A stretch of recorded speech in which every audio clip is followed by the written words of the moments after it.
भाजपची साथ ही सोडावी लागेल।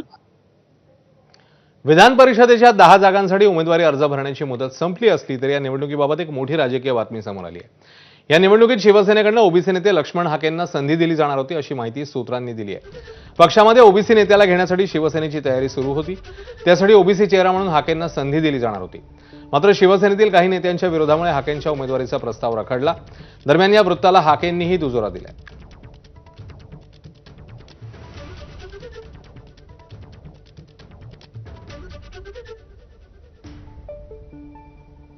महाराष्ट्रामधल्या 450 जातींचा आवाज बनण्याचा आम्ही प्रयत्न करतोय। त्यांचे प्रश्न सुटण्याच्या दृष्टिकोनातून जर एखाद्या पक्षाचा काही प्रस्ताव असेल, काही ऑफर असेल, तर लोकशाहीमध्ये आम्ही त्याचा सकारात्मक विचार करू शकतो। पण महाराष्ट्रामधल्या ओबीसींच्या, बलुत्या आलुत्यांच्या, भटक्यायुक्त जाती जमातींच्या अनेक समस्या आज महाराष्ट्रामध्ये जशाच्या तशा आहेत आणि वेगवेगळ्या पक्षातले नेतृत्व असतील, आमदार खासदार असतील, नेते मंडळी असतील, या ओबीसींच्या प्रश्नावरती खुलेपणानं वास्तव भूमिका घ्यायला कोणीही तयार नाही।